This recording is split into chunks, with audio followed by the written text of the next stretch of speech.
ro to na ai ka khenin ka khen na te to lu pa mi ki te chu an fa ti en nu le an ni lo po ti la an ni li tu ka so an sun da em an sun ko hiện nay nam hai so la mai an pan lam mai di bolan pan mana so min ka ria fa ta pan thu noi le maya to no la dan pan khara min mana som se dang ti ka bai sa ya chawangin ofan duin anu chun ti pathian thu hi rafia tur chuan Bible share chuatam laman ni lawa Bible hian em lampon ni lawa pol thar lo dina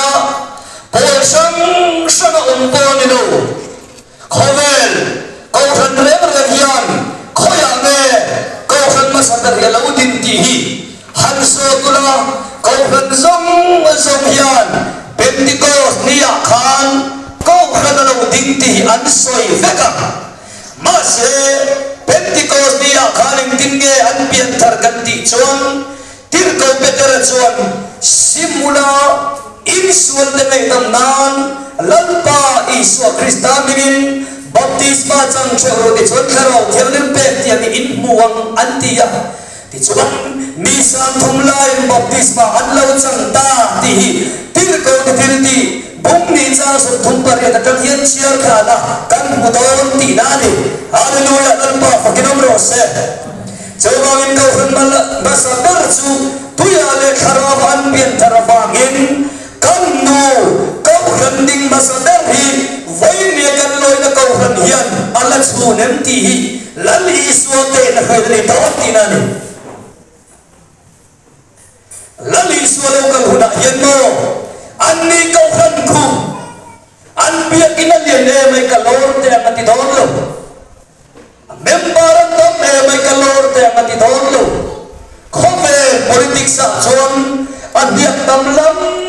lamatika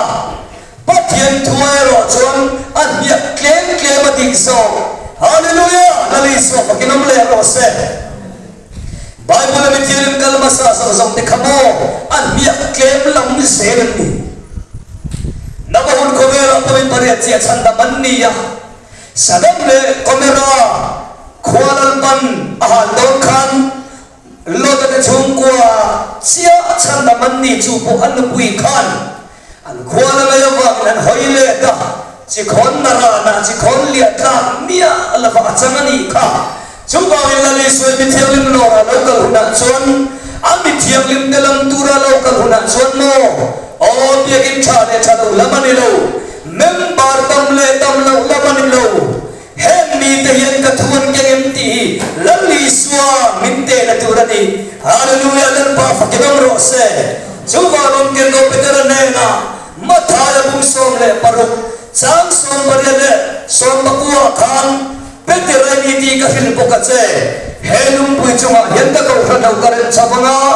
miti ka gulgong ka te chu chu nam lawang vadam cha pi te ka pem chia lei chu en poi phor chu bana phor ni anga lei chu ma en poi phel chu bana phel ni anga ti ala ni suan peter hi vadam cha bia pe a andi le peter chuan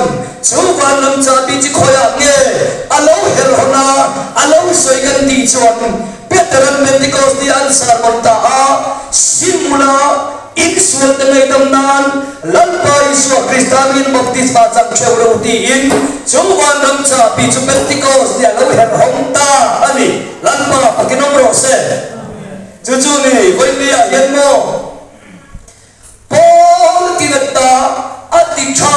van raman kayang anan dia khoi bung le cha na mi nge mo an hu bi le ka ti ngai ruat te bung thum cha ro ani bai the Thiên thuông lo mang te hian kanin ne ma kanin khem lung oi chopa mo zaina ka so yi kam phua chopa ni lo lali suan thu nei na pe vanram cha pikol tu peter sarmon ani bai ulamian chuwangin chiang takakan riat katu mani kau ran Paul in kay suway ng Tatiana Lucas yak luka pumbi alaw mani Paul ale sila deson beraya kuale ateni kuaro man bol laikan am thusay taga patielle katua omenti adlaw sama aom jing chow anzoma aom lo chu anzom lo chow ngai wai nia yan ko ran dikkan som don ni chon poro puina chana te chi ni la va bia in thale thale chana te chi ni la va pathian tho chana santur ti nani cho hallelujah ali so pakinam